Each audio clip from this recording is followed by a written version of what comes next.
Oops.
And welcome to another exciting adventure of Riding Through the Unknown. Thank you all for joining us on this special evening. It is a Friday night, and I am so excited to have this guest on. We are bringing you a topic that when I was talking to her, I was explaining I've wanted this topic on this show for 4 seasons now, and finally able to bring it to you all. So I hope you all are in for a galactic ride because this show promises not to disappoint. And I am going to hand it over to my amazing guest. She is on TikTok. She is well versed, well informed into what's going on. She's plugged in. I give you the one, the only, super galactic Sarah Starr official. Oh my gosh. Listen to that intro. Wow. Pump me up a little more, won't you? Oh my gosh. No, seriously, thank you for having me. My name is Sarah Starr, as Michael said. So I'm a intuitive reader. I'm a multi-dimensional communicator. I'm a content creator. I do it kind of all for free. But my lane is really about connecting dots, about astrology, about space weather, about consciousness, disclosure timelines, and basically that translating what everybody is feeling and what they're experiencing into what we can navigate for real life, basically. So this is kind of how we are able to navigate the coming times, what's happening in the present moment specifically, especially with the space weather. That's a daily kind of transformation. But really, what I'm doing is I'm connecting to people who are very sensitive, or at least I'm finding people that are very sensitive, people who resonate with multidimensionality. So star seeds, light workers. These are people who have really felt different their whole entire life. Now they're moving through like this big awakening process. It comes in layers. They're experiencing these dark nights of the soul where they're having emotional regulation problems all of a sudden correlated with space weather. So they'll have vivid dreams. They'll have synchronicities. They'll have these sudden clarity moments, and these come in waves or like a strong pull of truth. But the goal really isn't to convince anyone of anything. It's really to help people discern and to stabilize themselves and just to remember who they are while the world around them changes so fast. So thank you for having me on. I'm super excited for today's topic. It's what we talk about every day. I love it. Well, thank you. And I'm glad that we were able to connect and collaborate. And I want to start with the topic that we, were saying we were going to focus on because it is something I think that's important.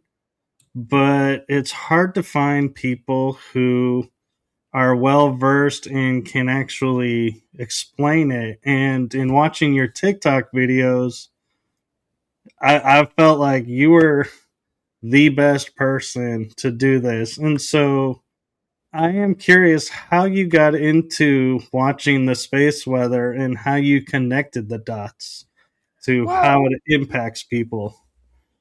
it wasn't something that I kind of looked out for. It was something I knew existed on the back burner. Um, before we started the show, I talked to you a little bit about my background. Um, I have a bachelor's in media communication and communication studies, TV broadcast, journalism, radio, all of that fun stuff. And one of the genres that I was looking towards was meteorology. And so I did extensive research on where these programs were located, what the education behind it was. And I looked at the curriculum ahead of time because you have to pay for college and I want to know what I'm paying for. So I looked at their curriculum and on there was space weather. And I was like, oh, that's interesting. But I realized that there was only such a little blank of time. So I did look into it while I was looking for that school. So I had a little bit of background knowledge prior. Well, 10 years later, after, graduating college, I head into space weather again. But at a very odd time in my life, because it was right around the time I was having one of my first awakening moments, and space weather just like laid right on top of my lap. And I understood everything, all of the research that I went through. It was like remembering how it all worked. I was like, oh yeah, duh, this, that, and the other. Not saying remembering from the time I studied like during college, but remembering from like a past life. Like I worked with this energy. It was very familiar. It makes sense when you are talking about related to like cosmic webs outside of the cosmos and like galaxies and layers and constellations and different energetic patterns and stuff like that. So it felt really familiar to me, and I realized at that time that I was redeveloping again my psychic abilities because I was born with them. And one of them is feeling energy. I feel the energy of people around me. And I noticed that while I was studying space weather on my own, I was feeling the impacts of it. And then the more I dug into it, the more scientific I saw that it really, really correlates with each other. And nobody was talking about this except if you went into like the deep, dark secrets of conspiracy or the dark web, because this is how they control things around the world as well. So it's very interesting. All of these power dynamics come along with it. So discernment during this time is really prevalent because there are natural occurrences with space weather, and then there's these artificial programmed ones as well. So they have similar effects. But space weather just kind of clicked to me as like a soul language, you would say. But interesting how it all comes forward. And I'm glad that you're excited about the topic too. I've seen you've been following me for a couple of years and sharing all my information. And I'm so grateful for that because people really, if you're sensitive, this is a good outlet to figure out what you're actually feeling. And how to ground this out and play it day by day, because that's what we really need is a daily presence with this, daily grounding and gratitude. Right. And when we're talking about space weather, we're talking about CMEs, solar flares, and pretty much everything that happens in the cosmos that we don't really hear about. And I find that so interesting that we focus so much on the weather here, but then if you say to somebody, oh, well, there's a storm in space, they're like, and? But then nobody ever thinks about, well, that weather has to go somewhere, so don't you want to know where it's going or Right. what it's doing? Yeah. Well, I think that's the thing is nobody's educated on it. It's very unfamiliar territory to them. Even the people that they rely on their news and regular weather for, these people don't know it either. So tapping into space weather is like tapping into like how your daily life is going to be, especially if you're sensitive. But on top of that, there's other layers too. Like we were talking about astrology being on that, and then if you can dissect astrology going into like tropical and Vedic and different energetic lenses through that too. But when we talk about space weather, solar flares, this affects your nervous system. This affects your consciousness. So there's a grounded science layer to this because we know that space weather is basically the sun's activity that is interacting with Earth's magnetic environment. So when we have the sun burst these plasma ejectas, these CMEs out, this is electromagnetic radiation. So there we have classified strength flares. It's like a C class flare is the lowest one, and M class flare is like mid range, and then X class flare. Anything above like a 10 would be really exponential, which we're looking for. But X class flares have really big effects, and we've had a couple of them. We've had actually a lot of them, and huge geomagnetic storms on top of that due to the ejecta of all of this plasma. And each jump, each class that I was talking about, C, M, X class flares, that's a jump in power. So these CMEs that I was talking about, these are coronal mass ejections, and these are basically just giant explosions of plasma that the magnetic field gets bombarded by. So it will eject from the sun's corona, which is like the surface of the sun, and then it heads in cosmic web directions wherever these energy ley lines are. Sometimes they're Earth directed, sometimes they are not, depends of where these sunspot regions are located. And then there's also little background effects like the Parker spiral, just where it falls in. You know, there's a lot of different effects. We can go in for days, honestly, talking about it. But it does have effects with solar winds as well. So solar wind environment, that energy couples with the Earth's magnetic field.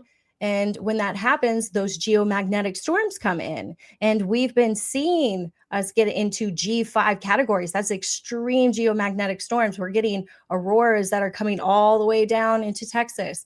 So even like Alabama was having them. So low latitude, high latitude, we're all getting these auroras, not normal. I don't know about you, but I don't remember ever having the aurora in the sky when I was a kid, or anybody talking about seeing the northern lights ever, except for in polar regions. You know, you would see those. But not just the geomagnetic storms we're getting solar radiation storms too. This is like high proton levels that come out from the plasma. So sometimes you have like electrons, photons, protons, neutrons, all that fun stuff. But the protons are what cause the solar radiation storm. Those take the longest to get to Earth. Yeah, usually you'll get the photonic light from the flare first, and then the electrons will electrify the atmosphere, and then the protons come in, and that's when you really feel it on your body because protons hold mass. So you're physically going to feel this. So you're having geomagnetic storms, solar radiation storms, and radio blackouts on top of all of that. So the radio blackouts, they kind of come first. But if the Earth is already highly electrified by a geomagnetic storm or a coronal hole, those also cause geomagnetic storms. There's multiple layers in this, and people are starting to feel these active conditions. Some people barely notice them. Some people feel everything. I don't know about you, but I feel everything, and it's not a fun superpower, like at all. I don't know. Hard transitional periods. I agree, and I'm kind of curious as, like you were saying, you know, I've been following you for a couple years now, and it seems to me like it's ramping up, and it's more frequent and more almost daily. Am I seeing it right, or is it just we're talking about it, and so it's now in the eye where before it wasn't, so it feels like it's more often. Right. I know what you're saying. Like I said, I've been kind of tracking this since 2020 actively.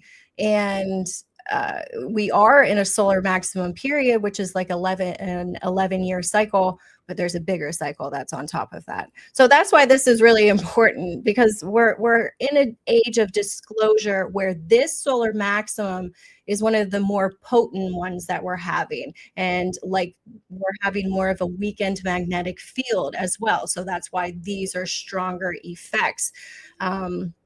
And when you have a weakened magnetic field, more of that cosmic radiation comes in, more of those light codes come in.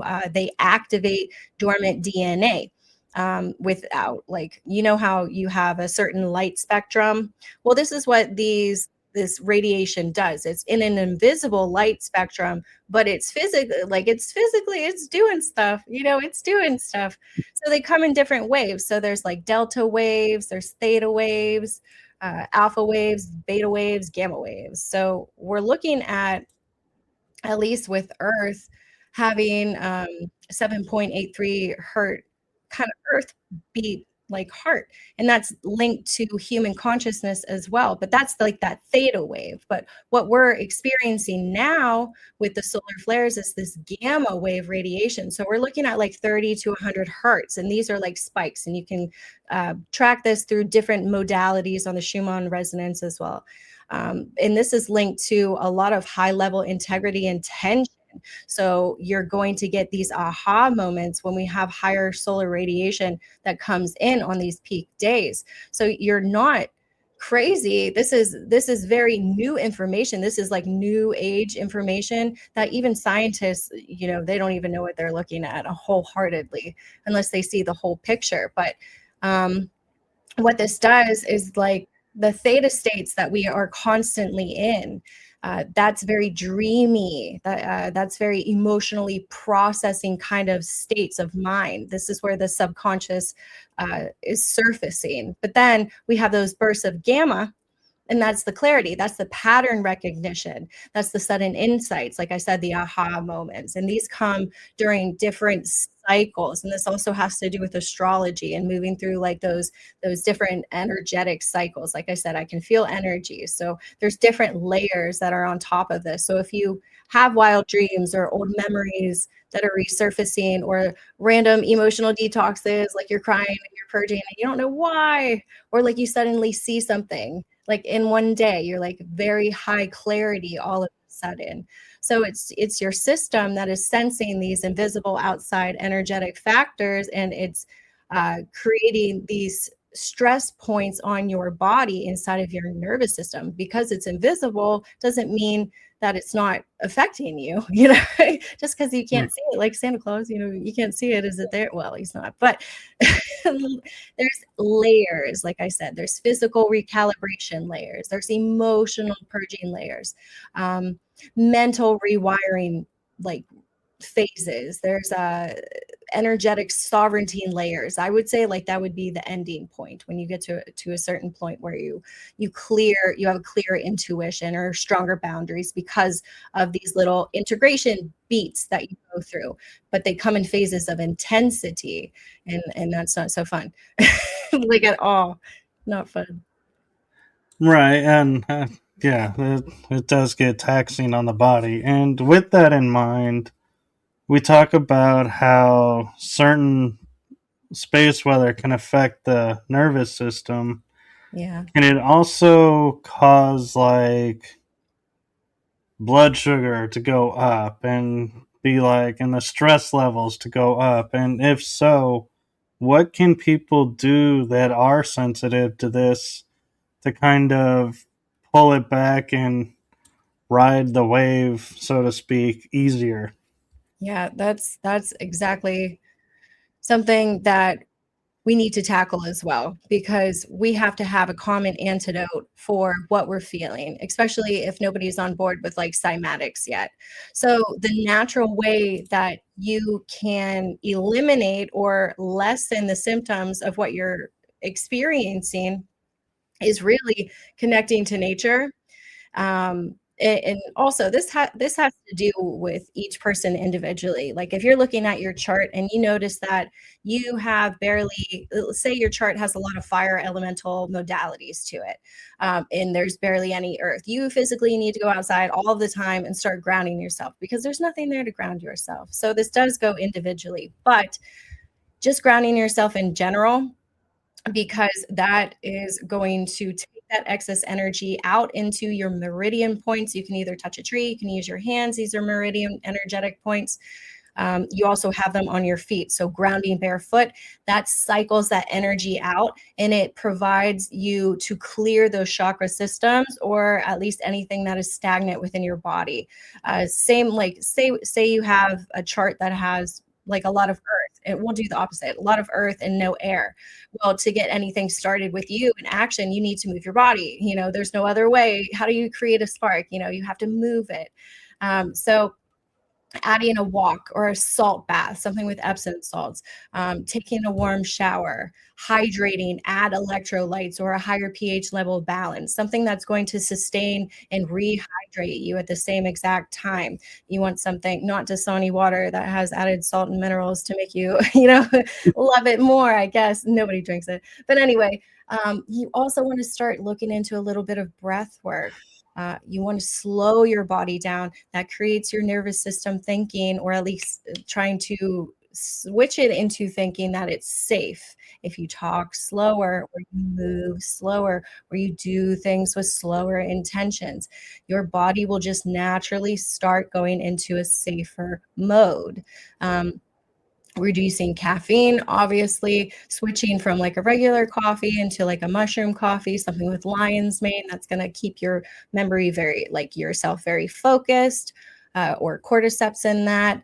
Less doom scrolling, because the media is going to absolutely count on you doom scrolling, seeing what's going on, especially as they have more catastrophic headlines or news catching headlines that are they're pushing out specifically on purpose. And yet again, they use those cycles as well. The media uses those cycles in order to get a hold of you and push you through an energetic agenda. Remember that they know about the energy waves. They know about all of this. So they are manipulating you.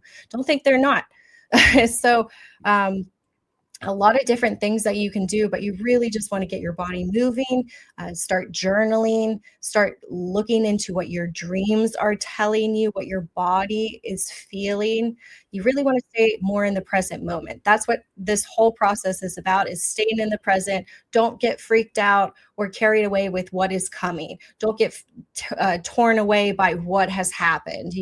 We see what has happened. We know what's coming, but nobody's stabilized. So we have to stabilize. We need to be the foundation for other people that don't understand what's going on. So yet again, layers on top of all of this, but really, you really need to decrease that spiking level that's invisible to you. But the best way is to take time for yourself. Honestly, this gives you time to kind of pamper yourself too, if you think about it. Like, ooh, I want to go on a nature walk. Ooh, I want to take an Epsom salt bath. Ooh, I want to drink some really nice fancy water. Why not? So it's a blessing in disguise to slow yourself down. I take advantage of it. No, that's good advice, and I, I I love how you like to talk about disclosure, and disclosure is multifaceted. Mhm. And so everyone thinks, oh, because we say the word disclosure, we're going to say UFOs and aliens are going to come on this date, and that's the disclosure. It's like, and you remind us that no, disclosure can come in the forms of, and I love when you go on your TikTok and go, here are dates to watch out for and Yeah. focus on, because it's like, yeah, that's disclosure too. And so thank you for that. Well, of course, I have to tell somebody. If I know it's coming, it's like, do you guys see it? Do you know it's coming? Do you feel it? Because it's like it's there, like the Cardi B, like, do you see? And it's honestly, it's day by day. I know you see it too. I know we all see it day by day, the media headlines, and like knowing my background and knowing how corrupt the whole system is, like it almost drains my energy seeing the games, the twisted games that they play. You can hear it in the music that they're playing in the background to hook you in, the colors that they're presenting to you. It's very meticulous what they do in the media. It's very interesting. But disclosure is going to come with discernment. uh, some people, like you said, they imagine like one event that's happening, like a press conference or a big document drop or something. I don't know what it is, like something. They're looking for something. But disclosure and how it's actually going to unfold is going to feel, like I said, I work on energy waves and feelings, and visions. But it's a pressure cooker feeling. It's a pressure cooker feeling, 100%. So it's not like one big reveal. It's a progressive widening, very, very slow, of what people can actually tolerate as real, because there's going to be an ontological shock. People are going to see what these craft look like in real life. They will see the dark secrets that are happening in Hollywood. They will see the dark web that comes onto your feed without warning anymore. Like I said, there's layers to this disclosure, and if it all came in at once, we would be toast. So here's the shift. Kind of what I notice right now is that people are losing the trust in the packaged narratives because they see that it's all fluff. There's no answers. It's all fluff.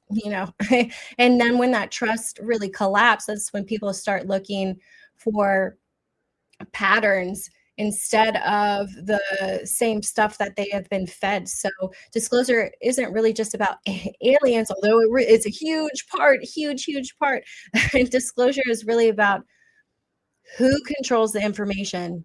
It's about who benefits from what you believe, who's benefiting from that, what happens to the society when the story that they used to be told is now not a reality anymore. So you can feel that the disclosure is very active right now, because it's not just a news cycle. It's the people in it now. We're all in it together, and we're seeing that, and we're being affected by it day by day. So people are saying that, I've had experiences, I've never told any about this.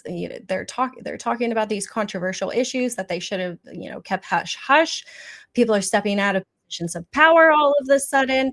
People have told them that they've, felt like a certain way since they're little. So it's also not like the most terrible thing, but it's also people like starseeds coming out of the woodwork and saying like, hey, I'm resonating with this information too. And maybe because these military officials are coming out, or we have more spiritual people coming out, hearing a little bit more. This is a recognition for a lot of people. So there's cracks in all of these stories, but there's also a light beneath those cracks that's coming out and that people are really seeing. So there's an inner pressure, definitely a feeling that reality is much bigger than what we're being told. And that's the disclosure energy. So disclosure is just widening that reality little by little. Like I said, it comes in layers. Contact is going to come in layers, because when reality widens, people really start remembering what they've already sensed. And that's the power of it. But we also have kind of a problem because we have AI is going to be a little bit of a misinformation sideways kind of deal that we're dealing with, and it's not a coincidence that it's coming out all at the same time. Technology rises with the things that are collapsing.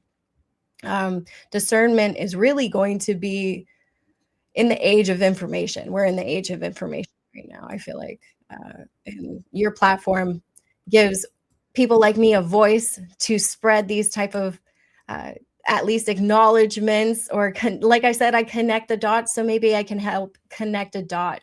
But discernment is really going to be this spiritual skill of the whole entire decade. Like if you can discern what is actually real and what is actually not real, we'll be okay. We'll be able to ground. But there's going to be a lot of people that will not be able to do that at all.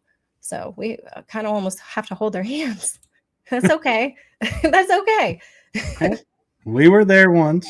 Exactly. That's the thing. It's a process, like a slow process coming in waves. You're a part of the first wave too. So we have to hold these people who are in the second wave and show that, yes, these dark things happen, but in a mature way, how do we step into the next phase together and make sure it never happens again? And how do we restructure all of these systems? Yeah, that's Because the we're in a key. restructuring Never age. happens again. Say what? I said that's the key. Never happens again. Never, ever happens again. Once you remember it, let's never forget it.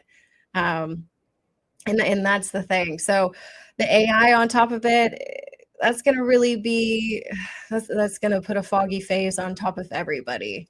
So discernment really is looking within, and like I said, working with energy. So say you're doom scrolling, like everybody does. You need to use your real intuition while you doom scroll. Look for the real data. Try to categorize what the misinformation is. What is the fear mongering? What is the spiritual entertainment? You know what I mean? These things are designed to hook you. But if you are scrolling and say you come across something and you have a weird feeling to it. So is this post giving you panic? Is it giving you hysteria? Maybe it's not true, because the truth doesn't really resonate with that frequency. There's truth there, but you have to dissect it. Like I said, you don't want to be dependent upon anything. You want to use your own discernment, your own research, check your own nervous system. The guidance will return to you whenever you take a pause. So stay away from that. I feel like AI is going to be really hard. I've seen some good ones. I know you've seen some good ones as well. Um, I'm not happy about the AI. It's such a useful tool, but I see the Facebook. Whenever you look at Facebook social media posts, the AI is so rampant over on that social media platform specifically. I don't know why it's that one. I see it on other ones as well, but Facebook has got me a couple of times. These are smaller things, but I just like pattern recognition, so I'm just watching what are they trying to fool, because I'm one step ahead. I'm like waiting in the background, just watching it. Well, thank you for that. And I have a question for you, and I'm not sure energy wise if you've ever been asked or thought about this, but as we have these eclipses and the solstices and all these events and planetary alignments and the solar weather, are they all connected and bouncing off of each other? Like, can a CME cause a planetary alignment to strike and make certain days more energetically Okay. beneficial? Love this question. Yes, that's exactly it. But it's in. Yes, that's exactly it. So whenever we have like these astrology waves come in, and it also goes with the astronomy too. They're all different layers. Like I said, everything is layers. It's very complex. But when we have these specific planetary alignments happen, they happen at different angles. So there's like 90-degree angles, like 36-degree angles, 0-degree angles, blah blah blah. And whenever these strong occurrences happen, sometimes you have activator planets, like Mars is an activator planet.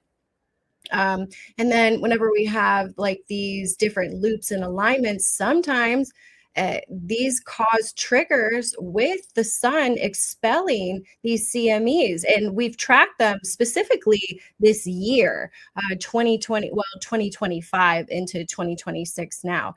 But when we have these planetary alignments, we're having increased solar activity. So it's a heightened awareness on a whole bunch of different amplified levels. Like I said, when we talk about astrology, this brings feelings and themes into the picture as well. So there's a bigger picture on top of all of this, and you can track this with the astrology as well. So yes, you're tracking the solar flares and the effects that it's having on your body, but you're also tracking a whole different layer on top of that of what you're experiencing in reality play out. So millionaires do not play with astrology. Billionaires play with astrology for good reason, because they know what's coming and the energetic layers that are on top of that. So like right now we're in Mercury and Mercury retrograde in Pisces that happened on the 26th. So a lot of people are experiencing these old memories start to resurface, or like spiritual experiences are starting to intensify, especially because we have this lunar eclipse that's coming in. So we're in a phasing out kind of transition, but we really have until March 20th. And then everything's going to spring forward a little bit more. But what we're seeing is that Pisces, it dissolves all of those boundaries and it blurs those timelines. So it was the perfect time for them to drop the UFO kind of, oh, aliens are real, right when like Saturn and Neptune are at 0 degrees in Aries and it's coming out of that Pisces fog. So everybody's like, what? Aliens are real? Because it's fuzzy. You know what I mean? But they set the structure boundary with Saturn. So they know what they're doing. I see what they're doing. So when we have this Mercury retrograde in Pisces on top of that layer, this is where that intuition is going to be met with confusion. So they're pushing weird narratives right now until March. But this Mercury is going to station there and stay there from like mid to late March. But this is like past connections will start reappearing in people's lives.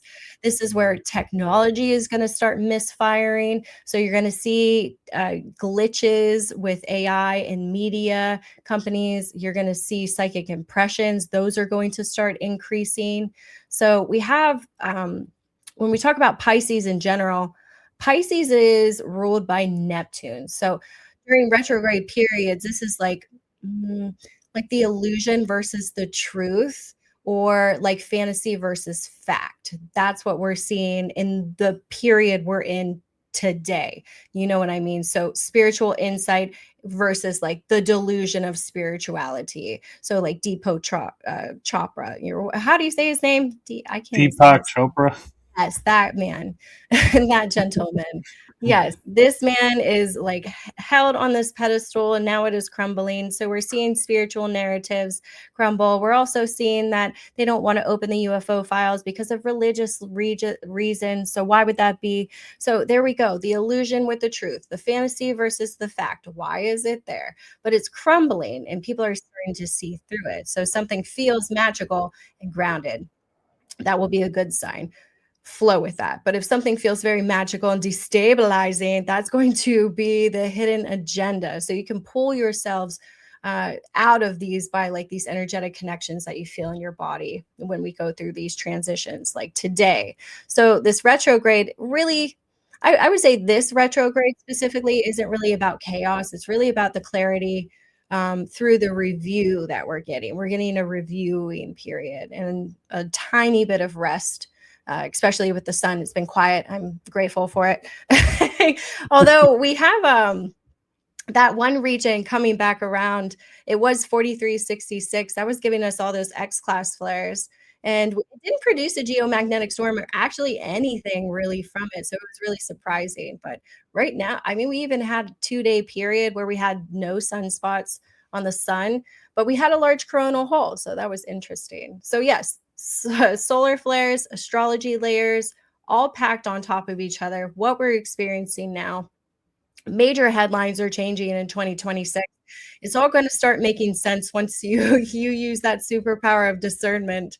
But yeah, I feel like we're in a shuffle right now. I don't know about you, but I'm feeling that shuffle. Oh, I am. And what I find interesting is like, I always will joke that weathermen being the perfect job because you can be wrong 90% of the time and still keep your job. And I wonder when you're studying the space weather and all the energy effects and everything that's going on with the days and the alignments, how actually precise and accurate is it versus like, can we say, oh, there's going to be a CME on Tuesday? Well, actually, no, it got pushed back to Wednesday. Does that actually happen, or That is the does. sun on a more steady schedule than we are? Well, the sun's energy is unpredictable. It's unpredictable and is one of the hardest things that you can accurately, describe or monitor at all, because it's something we have zero control over, like period. It's actually number one on the national disaster list is space weather, solar activity, before like earthquakes and tornadoes and wildfires and like destruction, big destruction. Yeah, it's space weather. I looked that one up. I thought that was interesting, but that's true because we have these a lot of outer dynamics that are involved in space weather and tracking it. We have different models that we have to use. Sometimes they're not up to date, depending on what NASA is allowed to show us or not. But there's ways around that. But there, the thing is like, okay, say you have a CME or a bulk of plasma eject from the sun. Sometimes this comes in fast shooting waves. Sometimes this comes in partial halo formations. Sometimes these are whole halo formations. And then they, like I said, they run on these energetic current lines that are directly connected to different planets. We follow these on the Parker spiral. That's another model that we use so we can see where plasma is headed, if we're going to have a tailwind of it or if not. And along with this is that sometimes these CMEs hold more density, so more plasma is ejected out. So the density could have bigger effects or heavier effects, or sometimes it takes longer to come into Earth than what is predicted. Usually it's between like 48 to 72 hours, but I've seen it come in within 24 hours, and it's within like a moment notice. The next day we had auroras, so it's coming faster and quicker. Sometimes this has higher velocity. They shoot out really, really quickly. So, like I said, we get them within 24 hours. That was unheard of. Nobody reported on that one either. I was like, what? I've never seen this happen. And that's a problem. That's a problem. That means the magnetic field is just wide open. So I see like it's very hard to predict. But I mean, from what I've seen for the past couple of years, 24 to 72 hours now. So, but it really does depend. Each solar flare is very different. So some of them don't even come out. Some of them are just higher photonic light, and they just produce radio blackouts all on their own, just on the flare itself. So we have some big things that are happening, and our power grid cannot be sustainable. Especially, our Texas power grid. That's our main power in Texas. And then we have substations along the East Coast, but we cannot sustain that. It would cost like a couple million to be able to restructure the whole grid for the entire United States, but they're not doing that, and they're not doing that for a reason. And I question that reason, because if you have all of this money to spend, why wouldn't you spend it on stabilizing something that is going to go out? I don't know, but they cause real effects in our present reality. Space weather in general, something nobody's talking about. It'll shut off your computer. It'll shut off your GPS. What if you're driving in the middle of nowhere and your GPS is gone and everybody else's GPS is gone? Oh, by the way, your car shut down. Now what? Do you got a map? Oh, I don't. So, so what are we going to do? So these are real life things that are happening. Yeah. I actually do have a map still. Good. Laminated Yeah. too. Just so in I can case. draw. It's very, very real. It's very, very real. And they'll shut down airports. They'll lower aircraft so they can only go so far because the radiation of them flying at higher altitudes is increased. It makes people sick. It makes the pilots themselves sick. So it's very, very real.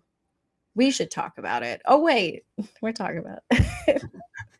I have a interesting theoretical question for you. Of We're course. we're talking about like these flares and the solar winds being energy frequencies and energy waves. And I know from personal experience here, like if I stand in by a fire and I'm like, I don't want the smoke, I can use energy to create a little barrier so the smoke goes around me, it doesn't hit me.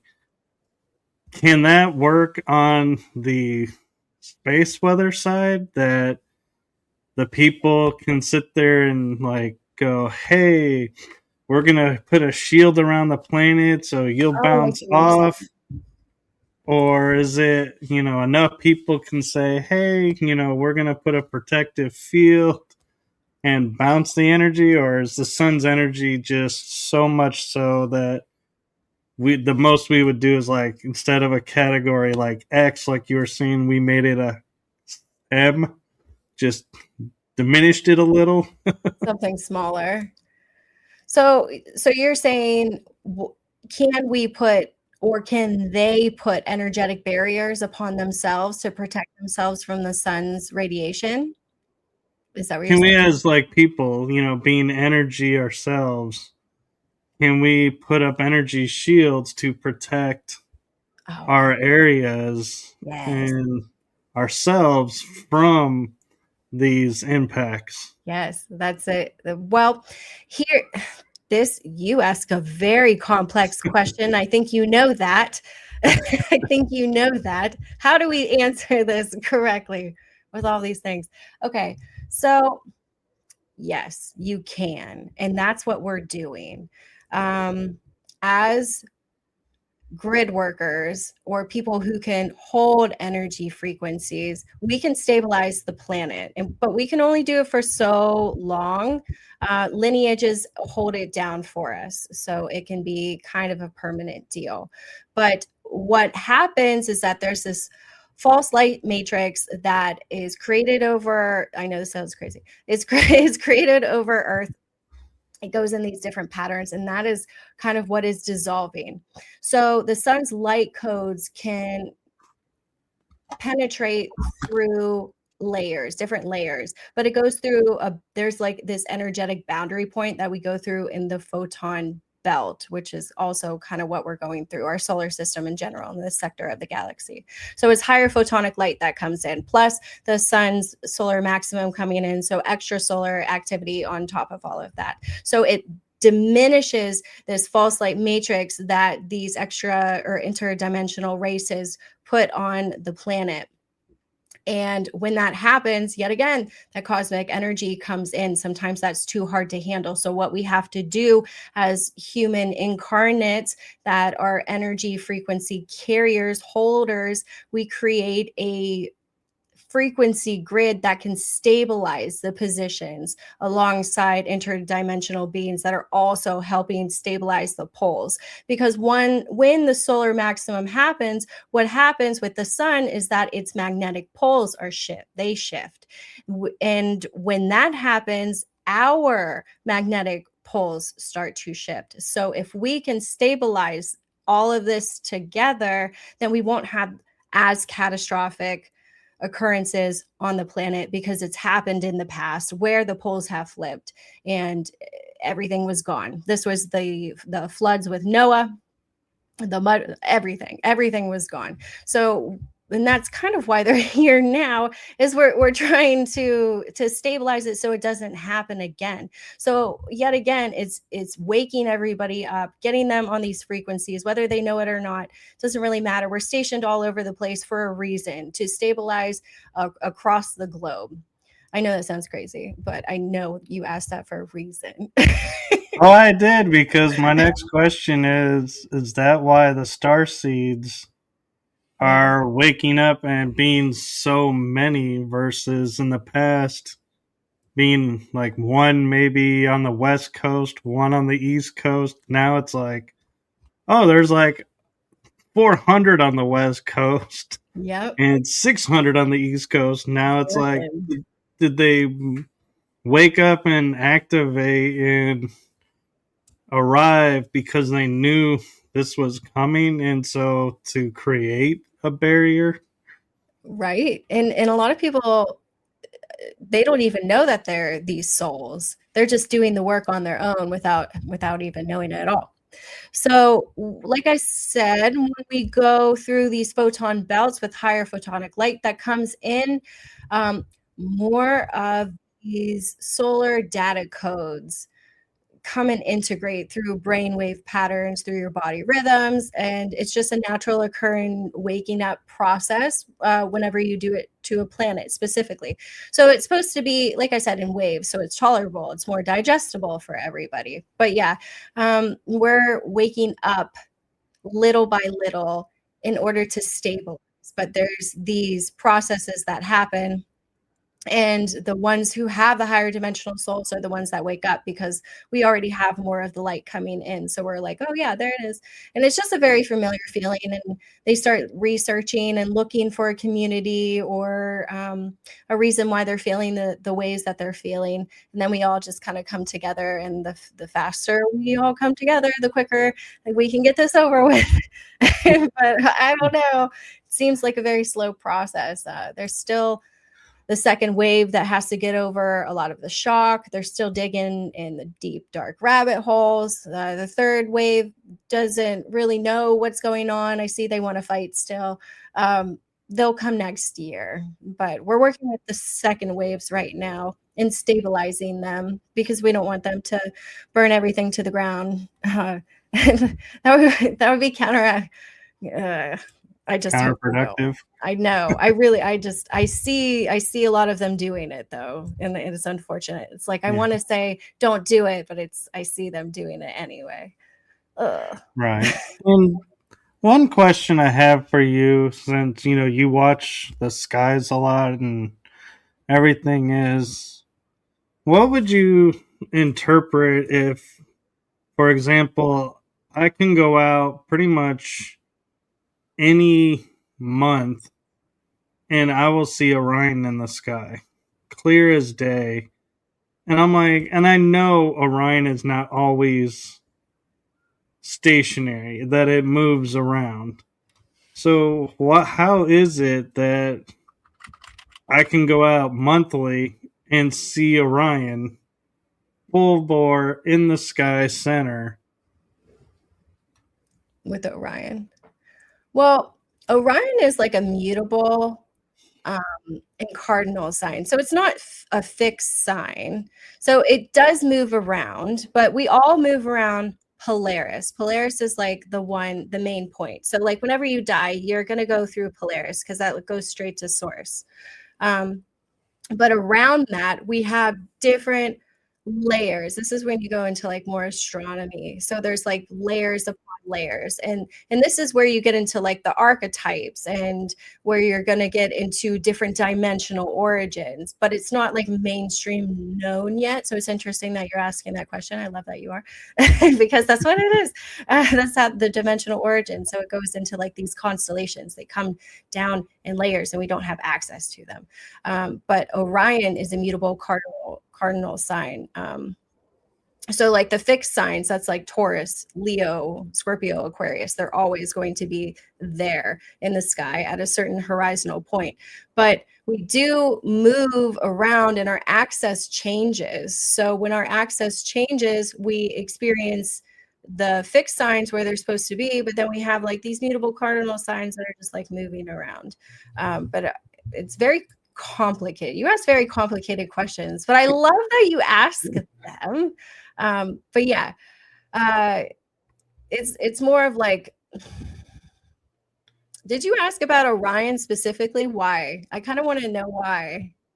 Well, I have connection to Orion Okay. as starseed, but it's the one that I recognize when I look up. I'm like, there's the bow, there's the belt, or I'll be like, there's Orion's belt, there's Orion, and I'm like, I don't think Orion's supposed to be in the sky visible right now, but there he is. And where are you located? I'm on like the PA Ohio border. So I am in Texas near the Oklahoma border. Okay, so you're a little bit more. So if you look outside today, and like north is behind me. So if you're looking more towards the south and look up, Orion's going to be up towards that way. He's gonna be very visible in the sky, almost not 100% directly above you, but you will be able to see him visibly in the sky tonight. Because I saw him today too, and I was like, oh, there he is. Because it's funny, yeah, for some reason you were talking and you said Orion, and I got this pull to talk about Orion for you. I don't know what's in Orion. I know Mintaka is in Orion, and that's where one of my past lives was. Do you have past lives? The Orion Wars. Okay, see, is this why we're connecting? That's so interesting. Yeah.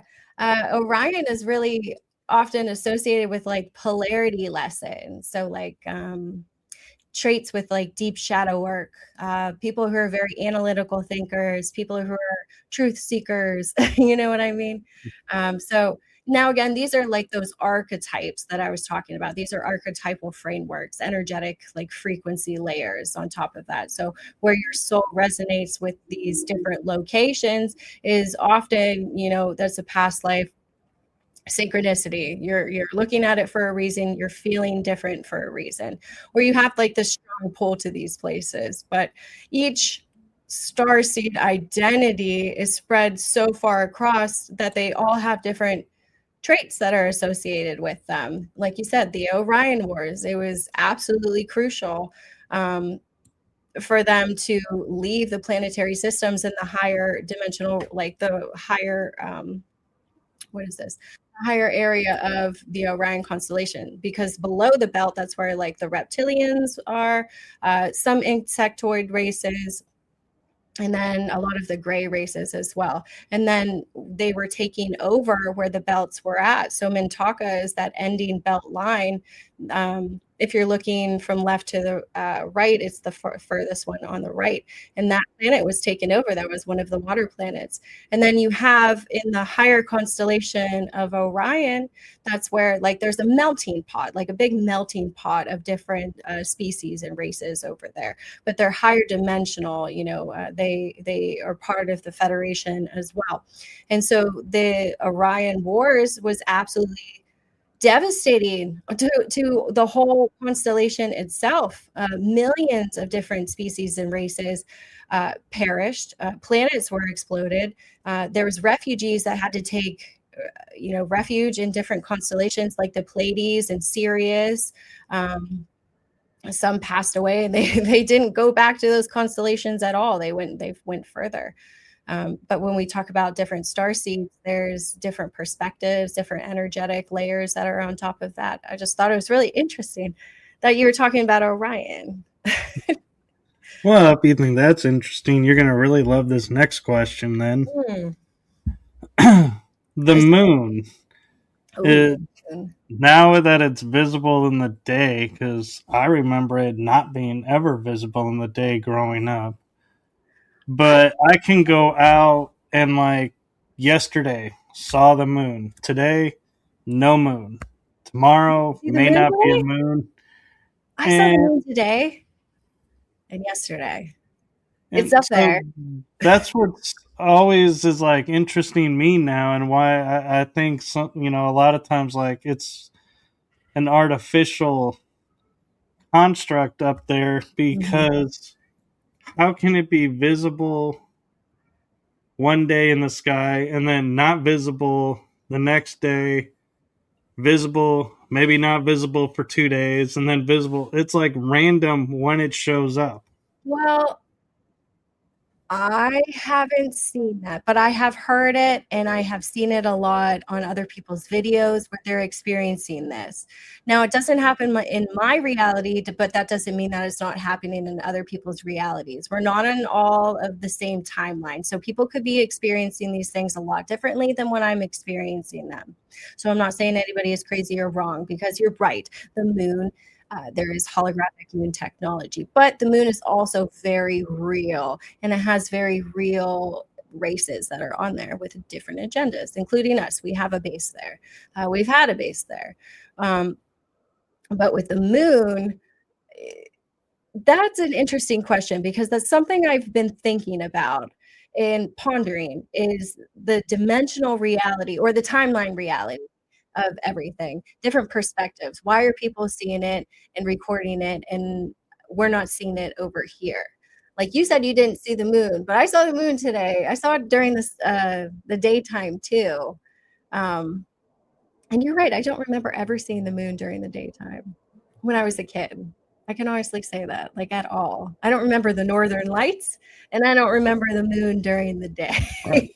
Yeah, we were taught the moon is the night sky, the sun is the day sky, Right. and the two never mix. And now you have the sun and the moon both at the same time. Well, I mean, when we go into layers, also, again, this goes with like astronomy too. Um, when you're dealing with accesses and ecliptic, like the ecliptic planes, so you can have the moon and the sun at the same exact time, seeing it in the sky. But I don't think that everything that we see in the sky is real. You know what I mean? Because there are Right. sun simulator technologies that are patented, and they were experimenting on that. So could we be seeing false suns, false moons? I feel like we absolutely could because they wouldn't have invented it and patented the technology if they weren't using it and then hitting it on a black project budget, you know? So we have to question these things. And I'm glad that you're questioning these things because it's very real and we have to stop like pretending that it doesn't exist and that they're not using it. Like why is it still being funded? Let's talk about that. If it's not real, why are we still funding the projects, everybody? Exactly. So I'm seeing it. Yeah, the moon's a really interesting topic. I feel like they're gonna when will they talk about the moon? That's gonna be an interesting one. I don't know. I feel like they're whenever they do the UFO disclosure topics, I feel like they're gonna produce redacted files at first, but there's going to be glimpses of alien bodies. I think there's going to be glimpses at high definition um, video footage in photos of UFOs themselves in different spacecraft so they can widen their minds. But I also think it's going to be a big shock. So I feel like UFO disclosure is going to be more about the craft at first and then the aliens. But when are they going to talk about all the hidden things that they did? Like with the secret space mission and, you know, the moon landing and the reptilian ships. And then when are they going to talk about what happened during World War II and the Mars base and the Dark Fleet? And when are they going to talk about Ganymede and, you know, what's on Saturn? And let's talk about what's on Jupiter. And let's talk about the Venusians there on Venus. And let's talk about Meldeck. Like, when are we going to start the ball rolling on the whole thing? Because this is a big, big ball of everything that they've hidden for Yeah. thousands of years, thousands of years. It So I is. feel like the And moon is going to be a big topic because it's active. We see it all the time. And when will they introduce that? I'm well, and excited. what surprised me is some indigenous cultures have legends of the moon being placed in the sky. So Yeah. they were there before there was a moon. And I thought that's interesting. So I went to look. The Zulus in Africa have stories of they were around before the moon existed in the Oh, sky. The Greeks have a whole cultural name for cultures that were around in the Greek area of, with no moon. And I was like looking at this and going, okay, and the pre Columbians talk about no moon in the sky while they were in existence, that it came later. And I was like, wait a minute. We have pre Columbians, so we'll say South America, indigenous tribes, North America. Maybe they talked. But then how do you explain Africa and the Mediterranean? yeah. Because those four are, we're told, never met, but yet they all share stories of pre-lunar civilizations. So I was like, the moon was not what we were told in school, being a piece of the earth that broke off and has been floating around us. And then I remember, I don't know if you Right. remember, when they shot a rocket at it and it rang like a bell. Oh, yeah, that too. Yeah, there's so many things with the moon, but the moon is not a well, okay. Here's what's happening with the moon. So you're right. The moon was towed. It was towed in by another moon. You already saw the paintings. There's two moons. You know what I mean? That's one of them bringing them in. They put it in like this tidal locked position in order to terraform certain planets early in life, and then whenever they're going through transitional phases, they'll bring them back in. So they knew that we were going through transitional phases at that time. Plus, there was also different agendas at play. I think you know about the agendas, the different Right. DNA programs that they were playing with, but they monitor species that are developing and they bring these new constructs in. I mean, it's not almost every planet has them. Ours is just bigger, and they put it there for a reason. They know it's influential. They know that it deals with different tidal poles. They designed it that way. Usually, biospheres are made like by Octurians for the most part. They have like the best advanced like technology, and they create biospheres. So usually they'll take it from like different sectors, and then they'll have it on different planets, and then they'll station it around until they need it at a certain location. So they just brought it over to Earth, and they decided, hey, we need to monitor them now, or hey, we're doing this other agenda as well behind the scenes, and they're not telling anybody. uh, the moon is very, very strategically placed there. Yeah, Yes. and I had a guest who had a book, and I forget the name of the book. It started with a T, and they were saying that yes, the moon was towed in, but it's eventually going to crash into the earth, that it's on a degradation cycle. And I was like, I don't know that I actually, Never do that. That would be a waste you of know, technology. picture the moon getting closer and hitting us. Oh, like the movie Moonfall?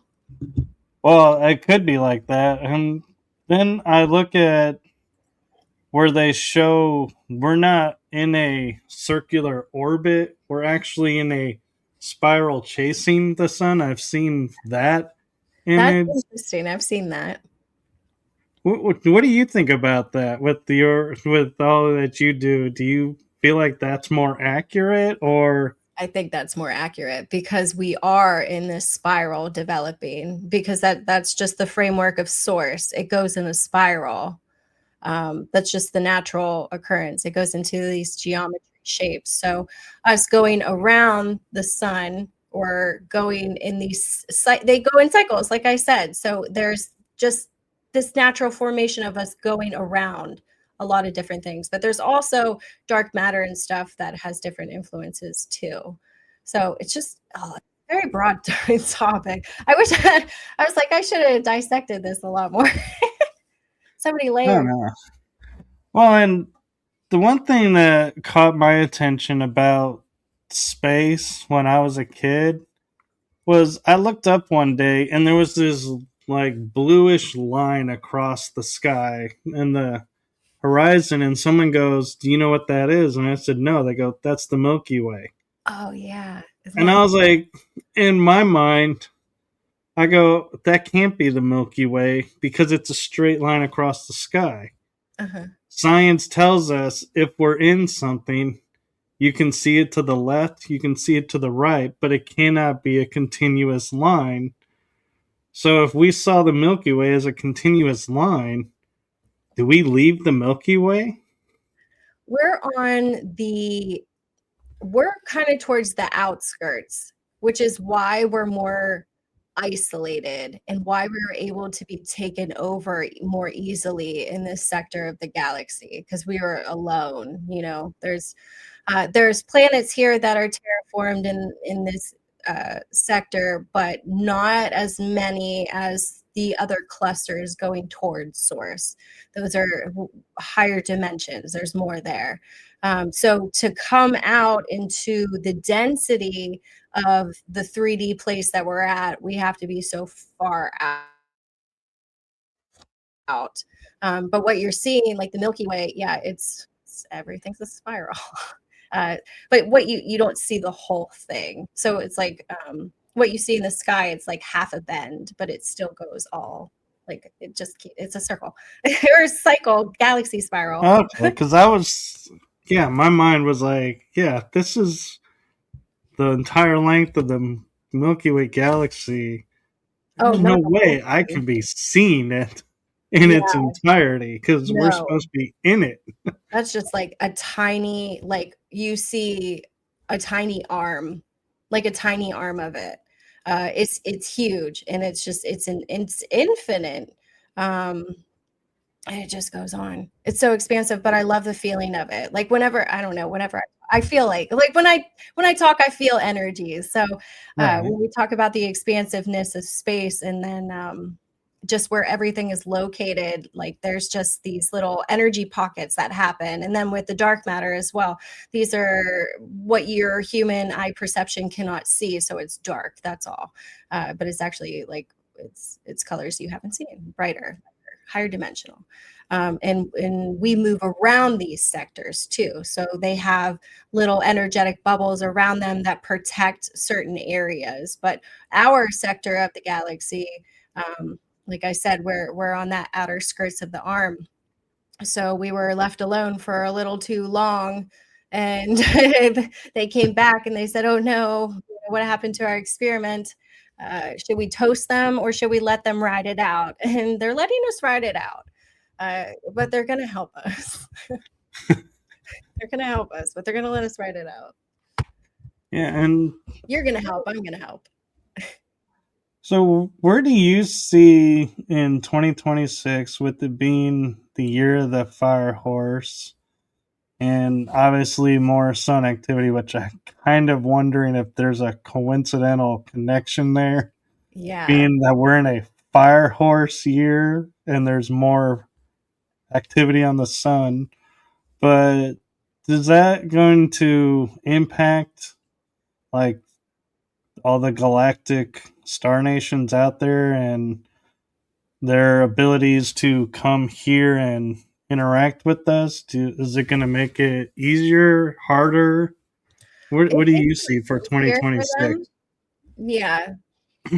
Because more light comes in, it's easier for them to have not only the ships come in, but be here with their physical bodies. Because when you go to a lower dimension, you have to constrict your body and conform to the laws of that planet that you're entering. And it does not feel so good. So they don't really like to come to Earth. They have special suits that they wear and all of that fun stuff. But because of the higher photons that are coming in, they are now able to integrate a little bit better and we can interact with them a little bit longer. But here's the thing is that and this is the fun part, because we go through these barriers, there's layers to this, so it affects also their ships, and they're able to be more easily seen in the skies, because it messes with the tech of it.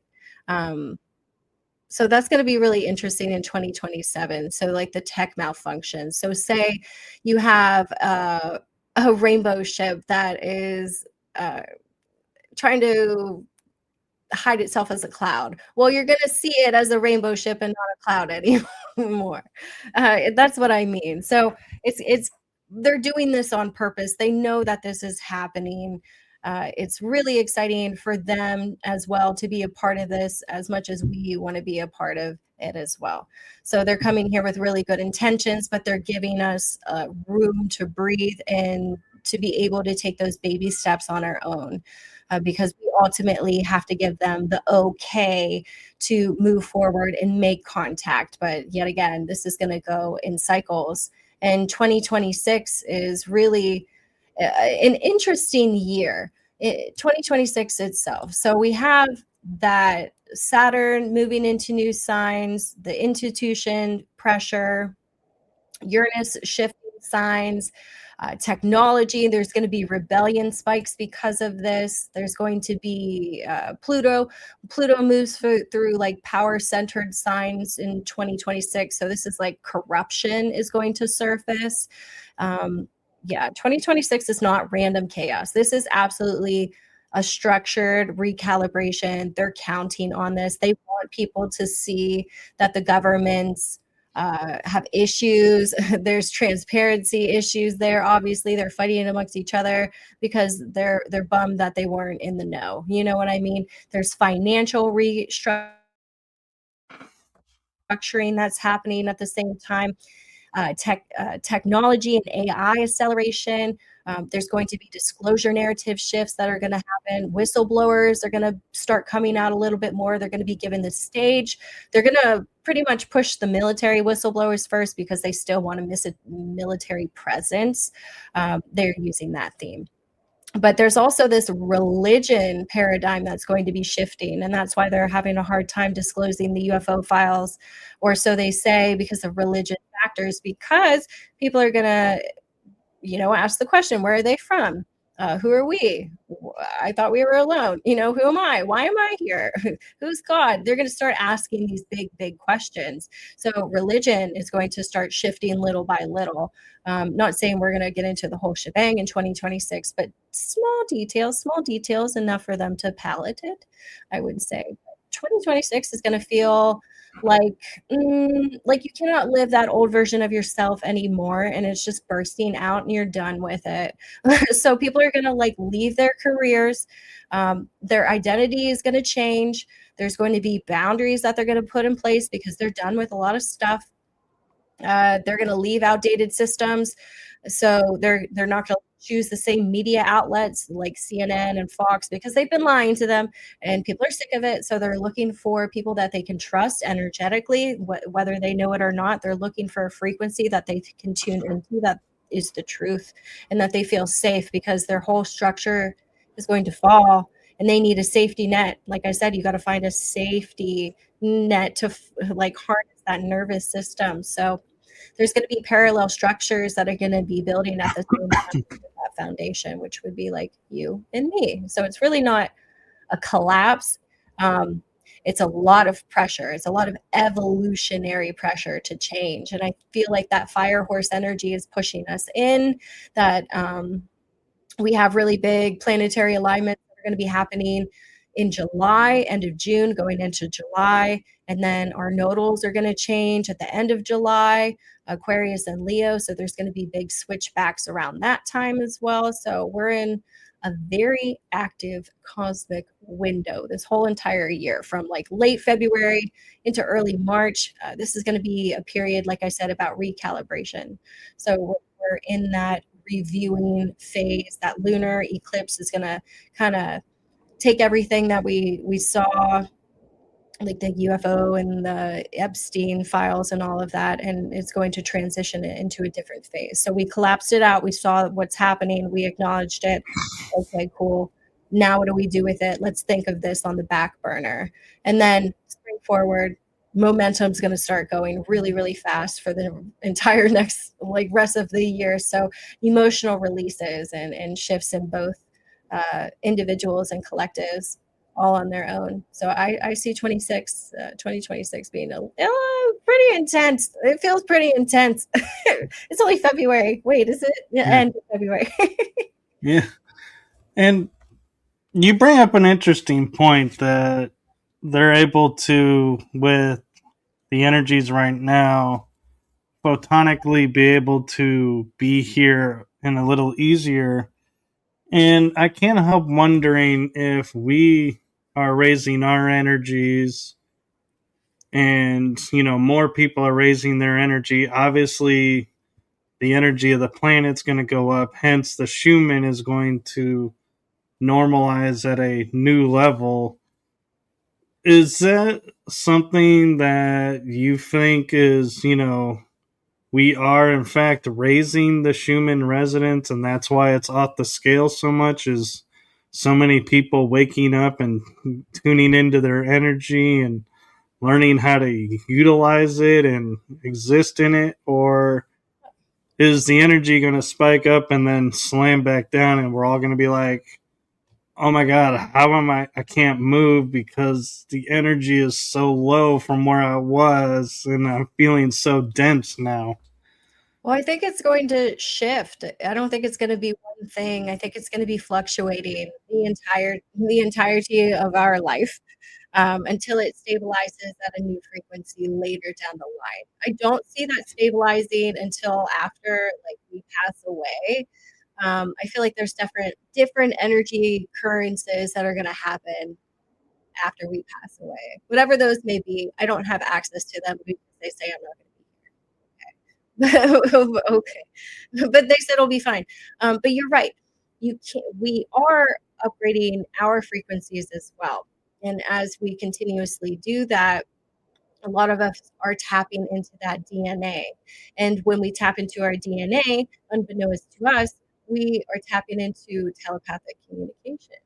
And this is going to be one of those contact occurrences. So, upgrading our frequencies when we do it correctly in a conscious manner, in a mature manner, where we're set on more of a love, equality, oneness kind of frequency, is when we'll be able to have this one on one interaction with interdimensional beings because they want you to get to a certain frequency level so you can do that. The quicker we get there, the quicker this can happen and we can have this contact experience, and then they're going to bring in more of like their technology, their cultural ways. But I don't think we're at an appropriate position as a planet to bring in other civilizations from other worlds and say, hey, we're humans, aren't we great? When we can't get them, you know, we can't get along with each other. I mean, we can, but we're just overpowered. It's not really us. Oh my gosh, it's almost embarrassing. Yeah. We, Like, we put too many people on pedestals and say, oh, look, they're better than me. I'm going to follow that person and just do what they did instead of thinking for ourselves. yeah. Yeah. Well, we also do have to stay sovereign as well. Sovereignty is a really key in trusting who you are and trusting your instincts and your value as well. So it's different. It's a different process for everybody that is going through it. Not everybody has had the same upbringings or the same traumas. Um, uh, they're different motives that come through at different times in order to spark specific frequencies at specific times. That sounds so vague, but I feel like it's so precision. Like they're showing me when I say these things, they show me in layers of how it works. And I'm like, what? I It don't does. It does, though. I know it's like they're just these layers, but they're layers upon layers. And it's just so massive that like one person like me can't explain it all. It's all of us together that have to explain the whole story because it's too much. It's too much. Human brain's only like this big. I That's know. what it feels like diving into these topics. You're very well versed. You know what's going on. I do. And yeah, and that's one of the things I love about watching your videos is it's like I know what's going on, but I can't put it into words. And I watch your videos, and I'm like, there, she just shared it. I I'll try. just share that one out because she said it better than I did. Oh, I appreciate that. Sometimes my words do not come out right at all. I'm very more like I always say this, English is not my first language. Telepathy is my first language. It takes so much time, effort, and energy to move your jaw and make sounds and then create meaning of something very complex that barely anybody on earth knows and put it into like the human consumption form. It's very, very difficult. I try my best. I mean, I passed public speaking. I swear I did. But sometimes like I said, you have to ground me. I will go, wee. Oh, no worries. I'll go with for a while. I know you, you'll send me there first though. That's funny. I'll be like, what took you so long? I know. Too much. So we're actually getting close to an hour and a half, and Oh, so good it's conversation. it's been a lot of fun. And I want to ask real quick before we go, since you put out these like pay attention to dates and stuff that's going on, is there anything in March that you feel like March. now would be a good time to say, hey, here's a heads up, think ahead, plan ahead? Yes. Yeah, because we're in a recalibration moment. So what's happening right now? Actually, we just had Mercury retrograde go happen in Pisces. So I told you about the technology that's happening, the illusions versus the truth and all of that fun stuff. Well, tomorrow we have something fun going on as well. We do have a planet parade that's happening. Now, this is like Mercury, Venus, this is Saturn, Jupiter, Uranus, Neptune. They'll all be visible in the night sky. They're going to line up along the ecliptic.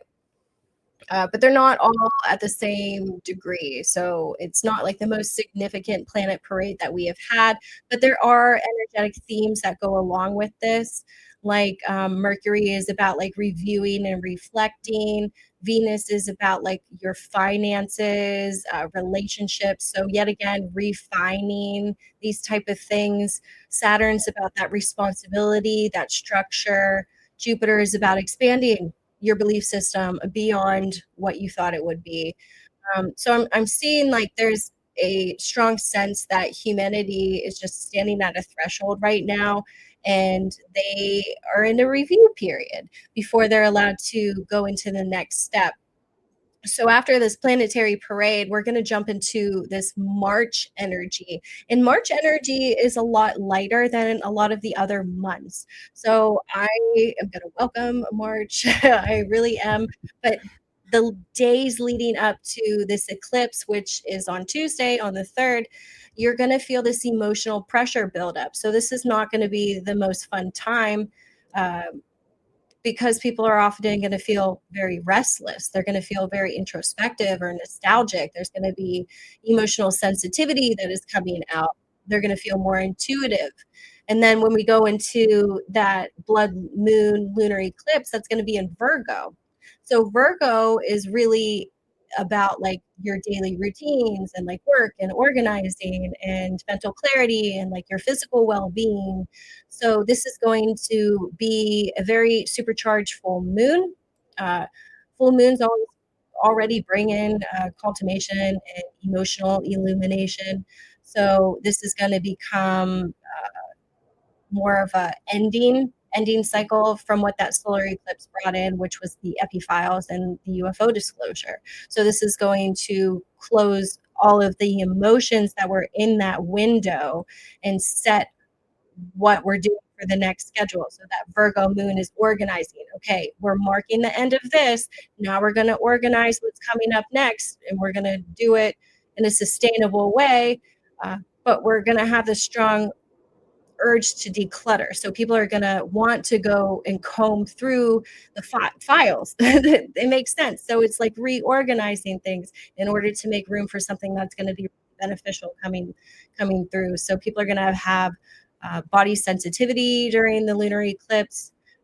Yet again, supercharged full moon that's going to have a tidal effect on not only the waters but on your body itself. So your body's going to feel really tired, or you're going to feel emotionally fatigued. Then kind of through after that lunar eclipse happens, we're going to have a nice little lull period, which always makes me question if space weather or solar activity is going to be active during that time. Sometimes we have it very heightened during astrological periods. Sometimes we don't. Sometimes in those lull periods is when we get a burst of solar activity. So sometimes I feel like they want your body to rest during periods. Sometimes I feel like they want your body to be more active, or your mind more active. So more solar flares mean more active minds. So I feel like definitely not a time to rush any type of decision, especially with that Mercury retrograde going on. First 2 weeks of March into April are really about integration, uh, time to observe everything and shift internally, because we're not ready to take a jump yet. I know some people are like really, really ramped up and they really want to do that. They say, now's the time, I'm sick of this.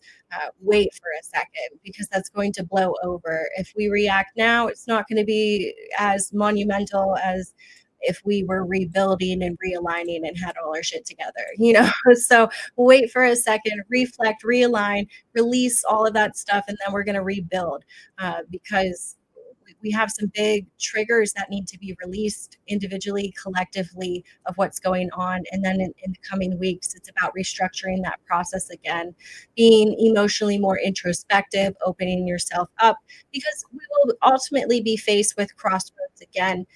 But if you're feeling any of those type of things, that just means that you're in sync with what's going on with the energy in the sky right now. So this is really more about a period of listening rather than forcing, um, observing rather than like reacting right now would be beneficial, or like releasing.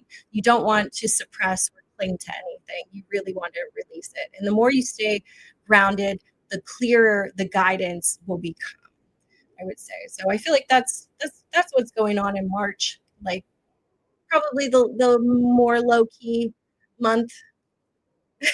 Fingers crossed. Maybe.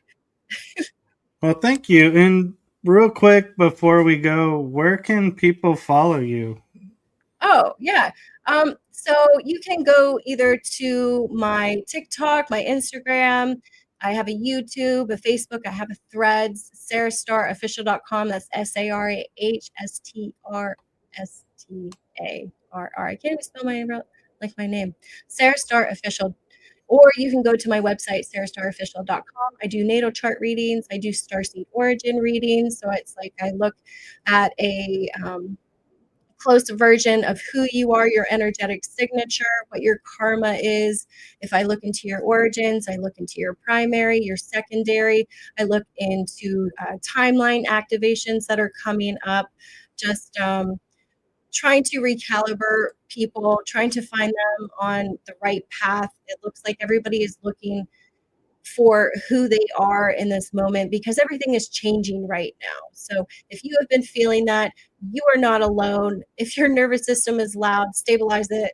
And if you need guidance, head over to my website, sarahstarofficial.com, and I'll hook you up. Very cool. And I got it on the banner. Oh, And before we go, I do have one message for you. oh. From my heart and the heart of my shows, thank you for what you're doing for humanity. It's seen, heard, and felt, so thank you. Oh, thank you. I appreciate that. Nobody's thanked me before. Thank you for thanking me.